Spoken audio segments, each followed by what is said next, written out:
Bizarra, tengo el gran gusto de presentar al escritor colombiano Andrés Restrepo Gómez.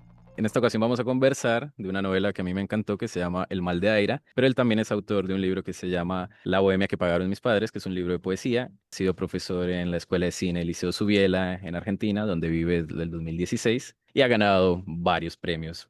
Hay uno que de alguna manera participa de esta ficción y quisiera empezar con esa pregunta porque el personaje principal de la novela refiere dos casos muy particulares. Creo que debe ser como el único caso tipificado que exista en la jurisprudencia colombiana, que es que consigue dos estímulos de la Secretaría de Cultura de Medellín, poesía y novela, pero por vivir más tiempo por fuera de Medellín que en la propia Medellín, termina metido en líos judiciales. Así que Andrés, muchas gracias por aceptar esta invitación y de verdad, bienvenido aquí al programa. Nada, muchas gracias por la invitación, me encanta tu programa y bueno, vamos a conversar. Genial. Sí, quería empezar justo con esta pregunta porque es uno de los disparadores de la novela. Para quienes nos escuchan y la quieran leer, es una novela que se llama El mal de Aira y de alguna manera, spoiler, es un personaje que tiene cierta obsesión con el escritor argentino César Aira, ¿no? Que como todos sabemos es hiper prolífico. Pero es una novela que tiene como disparador dos hechos, ¿no? El personaje consigue, sin buscarlo con otra persona, sino especulando el correo electrónico de César Aira y al mismo tiempo tiene este affair con la justicia colombiana, ¿no? Entonces te quería preguntar de dónde surgen ambas cosas, ¿no? Qué bueno que lo tomes como un motor argumental lo de la cárcel.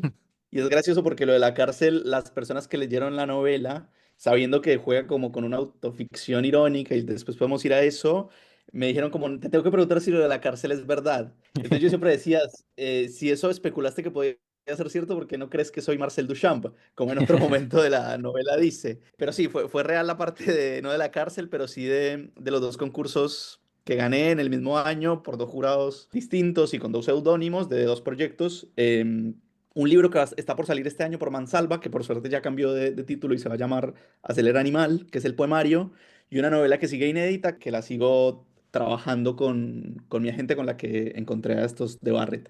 Pero digamos que como que descubrí con esto que entrarle a un texto por ciertos verosímiles, digamos, biográficos, permite que el salto al absurdo sea como de un tipo de perplejidad mucho más interesante a entrar diciendo que las cosas son fantásticas, digamos. Que de hecho, salvando las mil distancias, es lo que hace Borges, ¿no? Porque Borges, para textos que son absolutamente descolocantes, son una rara avis total, él le dice fantástico, pero creo que hasta ahí se queda corto en la extrañeza que son ciertos pasajes de su literatura. Lo que lo hace enigmático es que están bajo el formato, pues primero de que él habla de Borges y de Bioy y de todo su círculo y de toda la vida social de Buenos Aires, pero también bajo formatos como muy plebeyos o muy del orden de no sé, de las enciclopedias, de las reseñas del libro. Entonces hay algo como borgiano en ese procedimiento.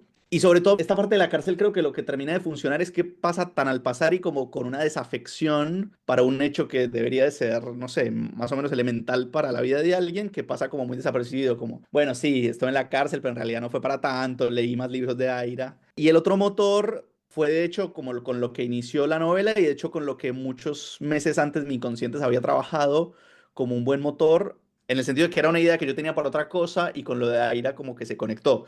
Es cierto el mail inicial con el que el personaje de Marvin, que existe, y es un gran amigo, de hecho hoy hablé con él y le mando un saludo. Es cierto es ese mail que le mandamos a Aira, es cierta esa respuesta, y es cierto que el mail de Aira, no lo voy a confesar, pero es absolutamente sencillo.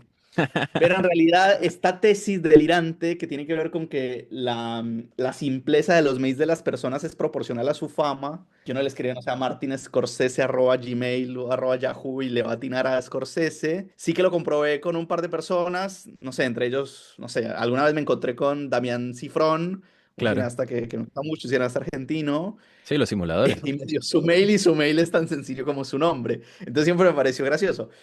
Y hay algo airano de estas especies de Alberto Giordano, que es un teórico y un amigo de Aira, que escribió un libro muy lindo que se llama Los años Aira. Dice que Aira crea no conceptos, sino espejismos de conceptos. Entonces Claro. hay algo que motoriza mucho sus novelas, que es como hipótesis, digamos, que lleva al final y a cabo de una manera como con una lógica puntual, que es una lógica ficcional, pero que tiene la forma del ensayo. Ese inicio y ese arranque que me servía para arrancar como con impulso.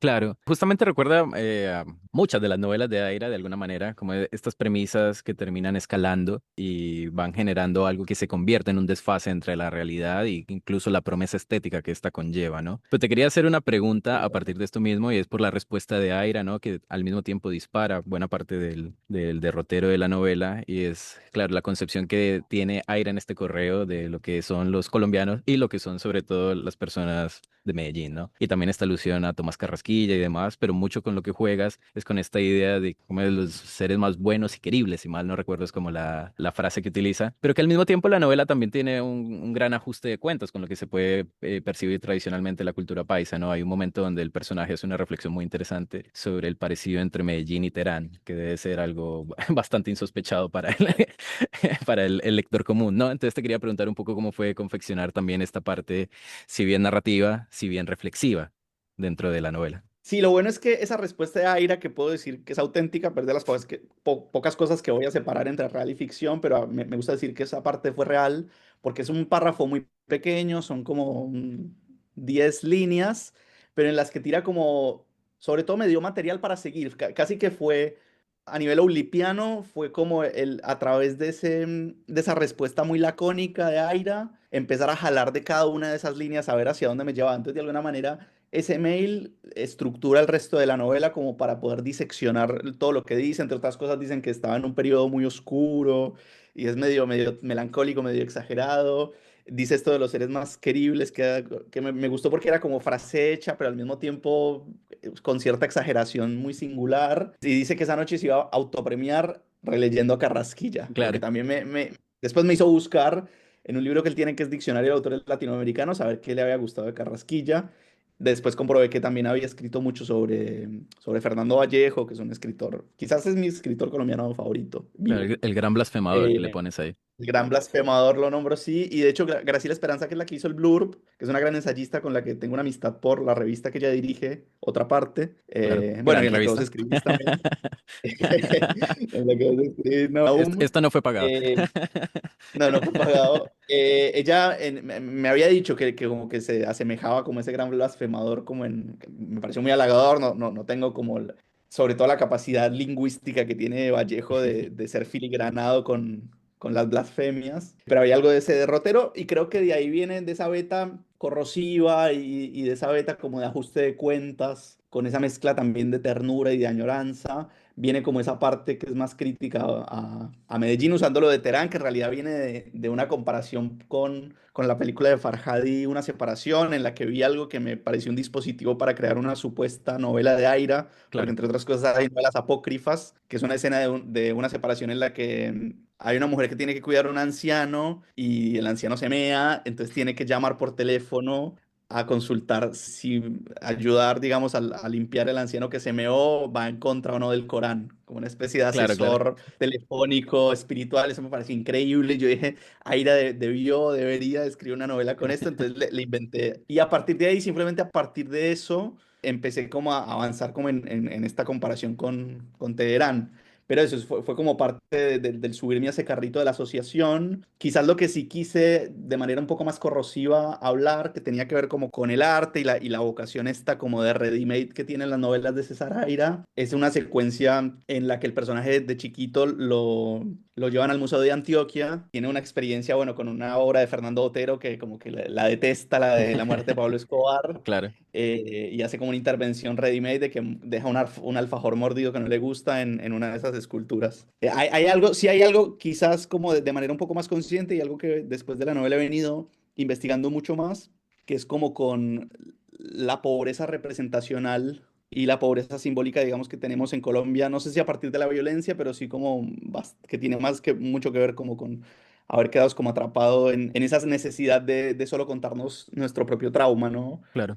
Ahora estoy en un proyecto de escribiendo una película con un amigo como sobre Pablo Escobar, pero no es sobre Pablo Escobar, sino justamente sobre la representación de Pablo Escobar. Él me decía, y es un poco la tesis, ¿no? Pablo Escobar es el colombiano más representado de la historia. Y un poco solo por eso, que no tiene ambigüedad, lo hace el colombiano más importante de la historia. Hay algo de esa irradiación que es tremenda. Vos vas a a un kiosquero de acá y tiene como la remera con la cédula de Con Pablo la cédula, Escobar. claro, sí, O sea, te cédula, reciben en sí. los aeropuertos con eso, ¿no? Sí, sí, entonces es tremendo eso cómo opera. Sí, ahí me quedo pensando con varias cosas. Por aquí, por este programa también han pasado algunos escritores reflexionando acerca de esta misma forma de narrar y cómo muchas veces se ha apelado al extremo realismo, o muchas veces en la literatura antioqueña también se han quedado dentro de los mismos linderos del Valle de Aburrá y sus formas de entenderse, ¿no? Juan Cárdenas y Pablo Montoya recuerdo que estuvieron hablando un poco sobre eso también. Entonces me parece muy interesante la forma en que tú lo encaras desde la novela, que por supuesto, como ya contabas, es un personaje autoficcional que tiene muchos de tus rasgos biográficos y que de alguna manera tiene un pie tanto en Medellín como en Buenos Aires, que es otro terreno bastante fértil de la literatura latinoamericana, ¿no? Quizás el más fértil. Pero te quería hacer una pregunta a partir de esto. Estuve conversando con otro amigo, escritor Sebastián Velázquez, y estábamos hablando justo, cada quien tiene su canon de Aira, ¿no? Y el personaje de la novela tiene un canon particular de Aira y además llega a esta conclusión de que habrá pocas personas, Martín Cohen incluido, que hayan leído toda Aira, pero que también pasó por acá, salud.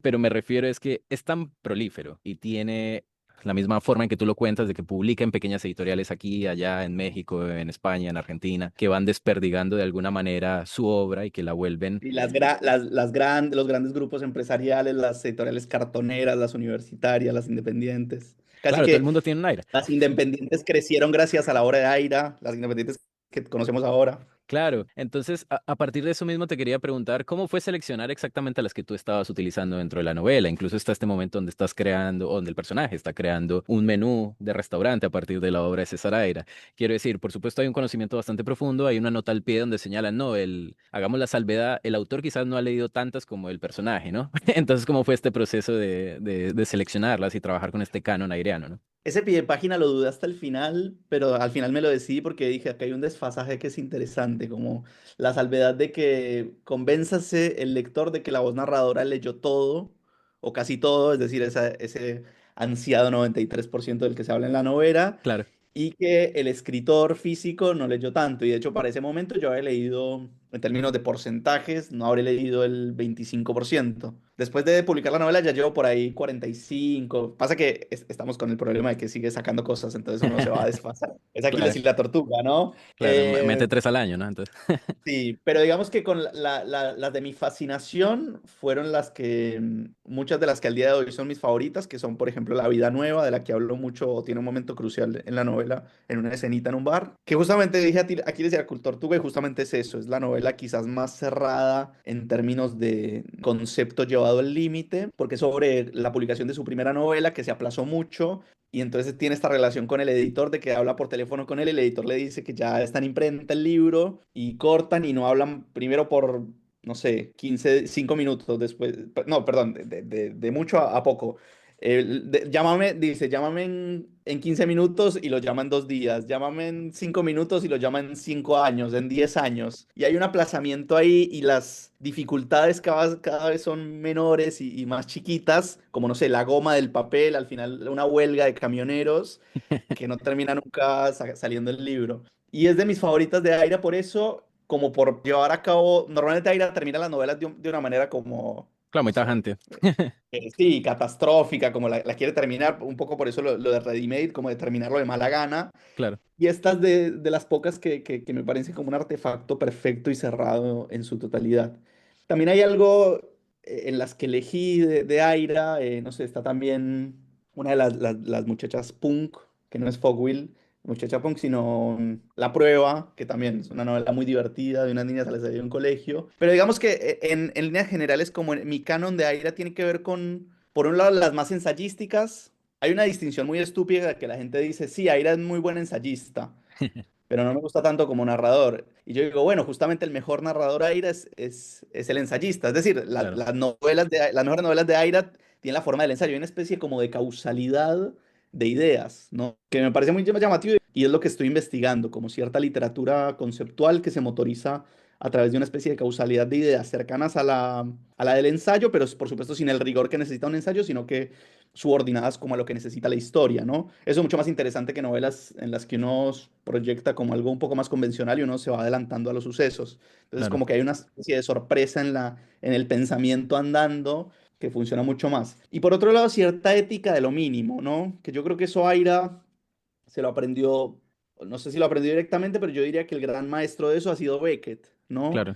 que ha hecho como de lo mínimo un sistema de lo mínimo y de lo racional, porque es incorrecto pensar a Beckett como alguien, como se le cataloga rápidamente como alguien absurdo, como si fuese lo irreflexivo, cuando en realidad lo beckettiano tiene que ver como con lo procesual, lo minucioso de actos absolutamente lógicos que en su conjunto no tienen sentido, como en la trilogía esta en la que un personaje chupa piedras. Yo Claro, claro. siempre pongo este ejemplo, que chupa 16 piedras y entonces como que son largas páginas diciendo como de qué manera puede chupar una piedra y después otra, de manera que puede llevar hacer un sistema como para llevarlas al pantalón de manera que no repita la piedra chupada. Claro.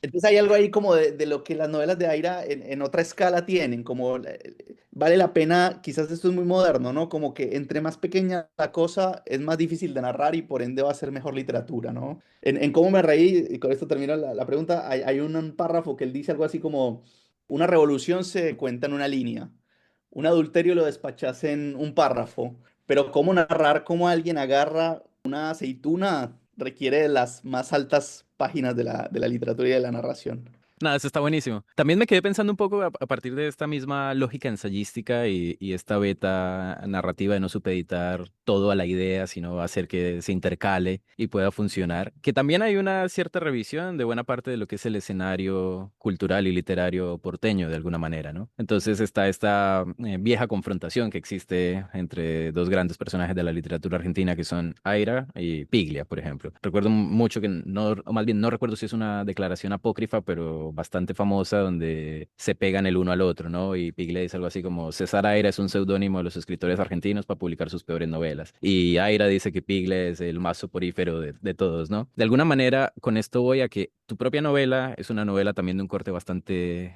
ensayístico, si se quiere. Tiene un vuelo teórico bastante alto con el que se nutre, que está muy bien. Puedes pasar en un momento de Adorno, Beckett, a Bob Esponja, a Aladino, todo este tipo de discusiones intercaladas de una forma bastante orgánica, ¿no? Entonces te quería preguntar cómo fue esta forma de intervenir tanto en el campo cultural con estas referencias, si se quieren, más elevadas y con las referencias más procedimentales o más de la cultura popular como Bob Esponja, pero hacerlo de esta forma en que terminan en un debate teórico filosófico. En ese sentido, creo que funcionó mucho que la novela no fuera capitular y que fuera como un solo flujo de conciencia, un poco porque eso le da como una unidad y una organicidad total como de río, pero al mismo tiempo me obligaba como a hacer mejores asociaciones como para decir, bueno, esto que tiene que ver con la secuencia que sigue. Quizás tenía muchos momentos en donde necesitaba un pasaje, como una especie de transición, una solución de continuidad y muchas veces lo argumentativo me lo daba más que la acción dramática, ¿no? Entonces muchas veces como que quizás el ensayo apareció, de hecho apareció primero que nada porque como te había dicho, todo comenzó con lo de la tesis de los mails, la teoría de los mails, pero bueno, como que la propia naturaleza absurda de eso ya le quitaba como solemnidad a lo que seguía. Entonces me gustaba como jugar a eso, a de, bueno, estar hablando de un debate no sé, del siglo XX de Adorno y Lukács sobre Beckett y me echarlo también como por algo que estaba escribiendo para la tesis de la maestría sobre Beckett y eso que tenía que ver con Bob Esponja, que nunca supe si a Aira le gustaba Bob Esponja o no, lo que sí sé es que le gustan los dibujos animados. Claro, A mí me gusta mucho Bob Esponja y me servía perfectamente como para poner en boca de ellos una discusión estética entre él y Arturo Carrera, una claro. discusión estética y ahí como seguir. También porque es como lo que te digo, la ventaja de esta idea de narración ensayística es que como no tiene que tener rigor, simplemente tiene que sonar bien. Y eso es una idea muy, es una ética muy airana, como que si suena bien, vale la pena, no importa la verdad. En todo caso, la verdad es la belleza, es una idea muy romántica, ¿no? O la verdad es que esté bien dicho, bien formulado, que funcione, que traccione. Pienso que, no sé, fue bastante como orgánico esas ataduras conceptuales, ¿no?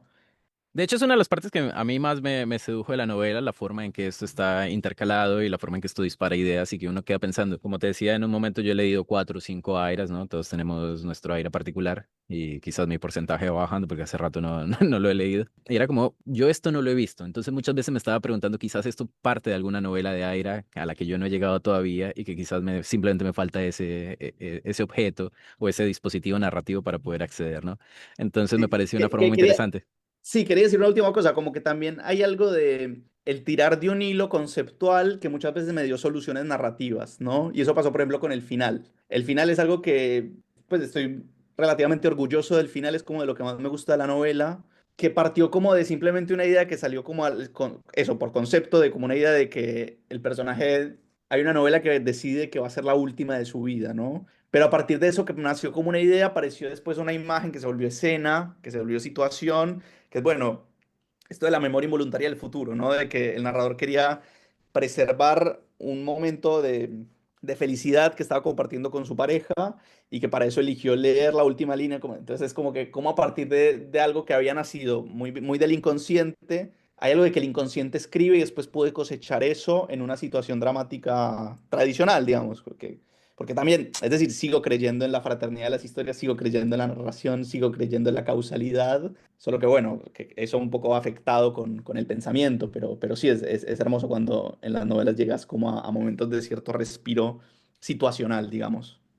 Y también insistiendo un poco con la idea de la forma en que logras intercalar productos, digamos, culturales, más canónicos, qué sé yo, por ahí se filtran algunos versos de Vallejo, lo de las caídas hondas de los Cristos del Alma, el pan que en la puerta del horno se nos quema, o salen los memes de Evil Celia Cruz y ese tipo de cosas.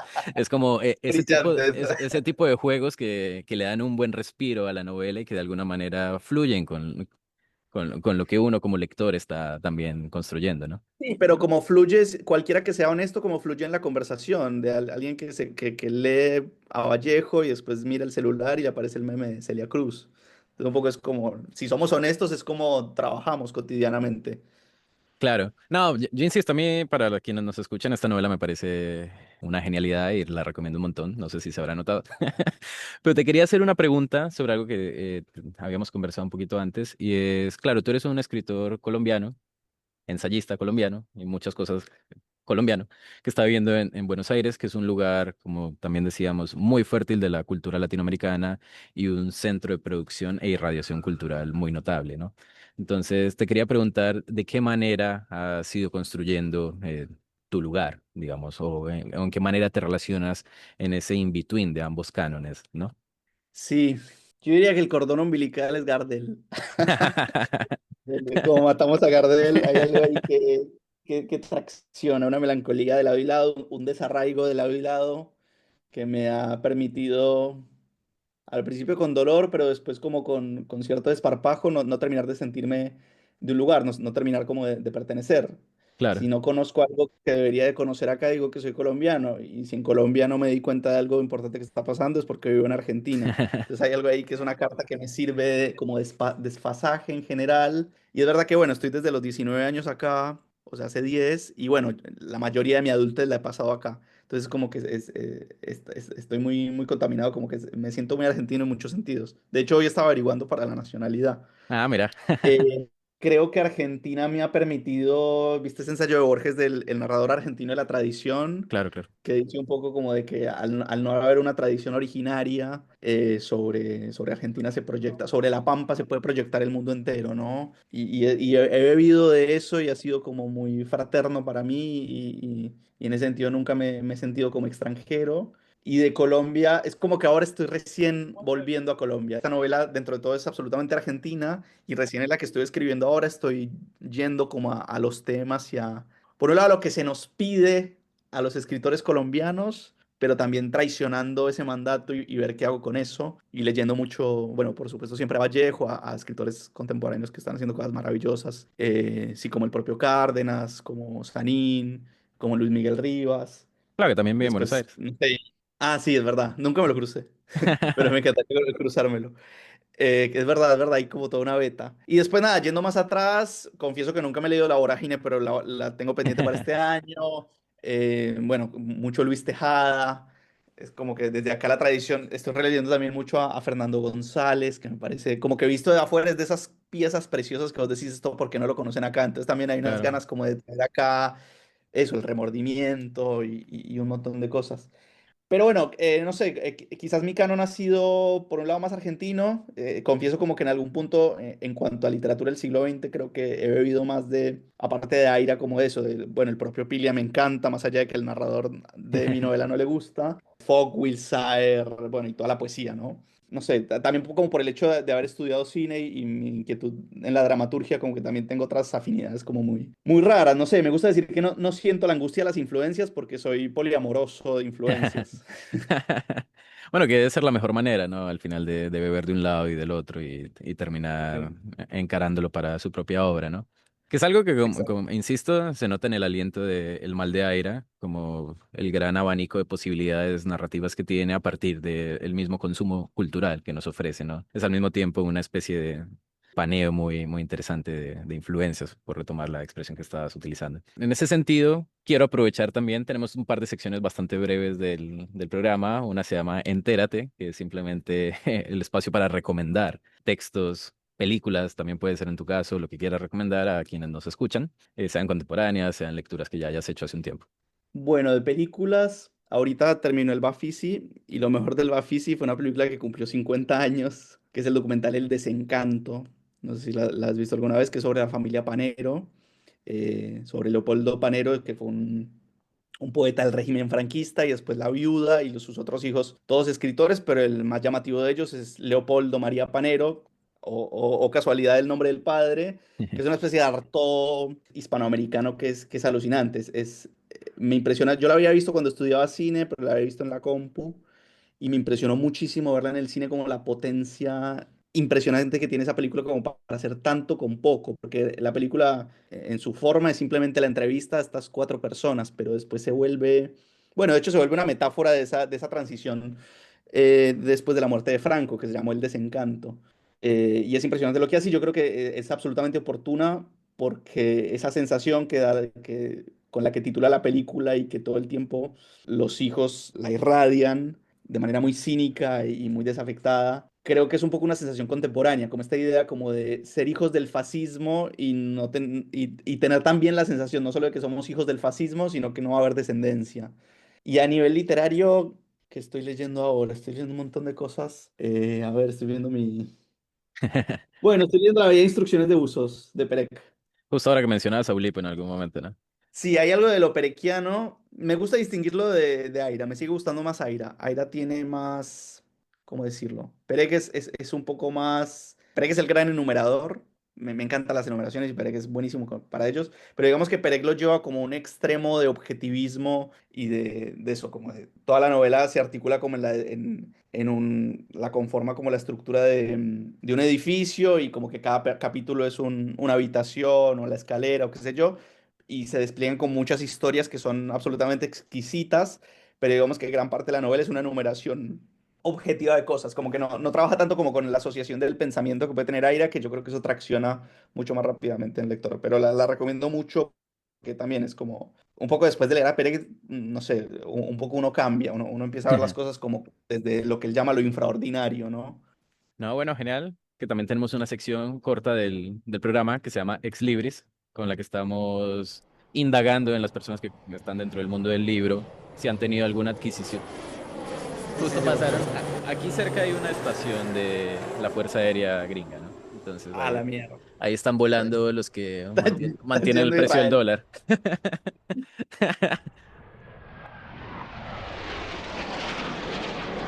Esto quizás lo deje dentro del audio.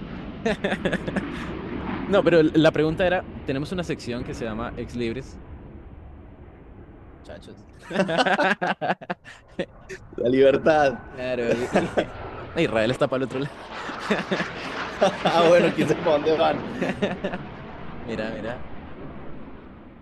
¿Los alcanzas a escuchar? No, no, ¿No? no se Uf, escuchan. sí, no, aquí me están pasando justo encima. Tenés un muy buen micrófono, evidentemente. La Bueno, prueba de aviones. eh, bueno, creo que aquí terminó.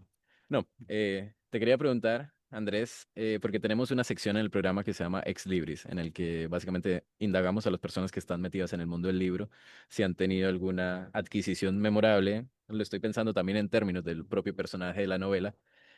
alguna adquisición memorable de un libro o, sobre todo, alguna pérdida de su biblioteca que tenga alguna suerte de marca, ¿no? Empiezo por la pérdida. El año pasado me robaron la mochila, la dejé en el gimnasio por pelotudo y me la robaron y aparte de la compu, que por supuesto que me dolió, me robaron una edición muy linda, no era primera edición, pero era de las primeras de Cicatrices de Saer, una novela preciosa que me estaba encantando y llegué como, me faltó la última parte, que es como la última historia. Y ahí también estaba leyendo la biografía que hizo un amigo mío, Pedro Adrián Zuluaga, sobre Fernando Molano Vargas, este escritor de culto hermoso que escribió Un beso de Dick. Y el libro Claro. se llama En busca de Fernando Molano Vargas y acá lo publicó Blati Ríos. Eso fue una pérdida que hasta hoy me duele y no... Y viste lo que pasa con los libros robados, que es como que ya lo ves y lo ves en ediciones que no querés y ya no quieres volverlo a comprar, entonces se vuelven libros que no vas a leer nunca. Y después así como piezas preciosas, bueno, por supuesto que varios de Aira que son muy raros, que conseguí como en segundas ediciones no tan caras porque estaban feas y rayadas. Por ejemplo, un libro que se llama Las Conversaciones, que me gusta mucho. Y de hecho es un libro que habla bastante de cine, es de los de Aira que tiene más que ver con el cine. Y lo publicó Beatriz Viterbo, que no sé si es una editorial, creo que sigue existiendo, pero ya no publica Aira. Y entre otras cosas tengo también una edición del Cerebro Musical, que es un cuento magnífico. Si no lo han leído, lo recomiendo mucho y de hecho lo publicó para nuestros oyentes norteamericanos. Creo que salió por primera vez en The New Yorker, El Cerebro Musical. Y después, no sé si ahora, pero en un momento va a valer mucho un par de ellos que tengo firmados por Mario Montalbetti, que es el Ah, poeta claro. peruano y lingüista que me parece magnífico y fui a un par de clases del que dio en el Malva y tengo de él varios libros firmados. Ah, no, buenísimo, Andrés. De verdad, muchas gracias por participar acá en Librería Bizarra. De nuevo, enhorabuena por la novela y nada, también gracias por la labor en otra parte. Así No, que gracias a vos por tus colaboraciones tan magníficas y gracias por la invitación. Te invito a seguir a Librería Bizarra en Spotify, Apple Podcasts, Deezer, YouTube o cualquiera que sea tu plataforma preferida. Recuerda que también puedes seguirnos en Instagram y si te gustó este episodio, puedes recomendarlo y dejarnos tus comentarios. En el trabajo musical estuvo Joseph Paternina, en la portada y el trabajo artístico María José Porras y Nabeli Figueroa. Recuerda seguirles. Hasta la próxima.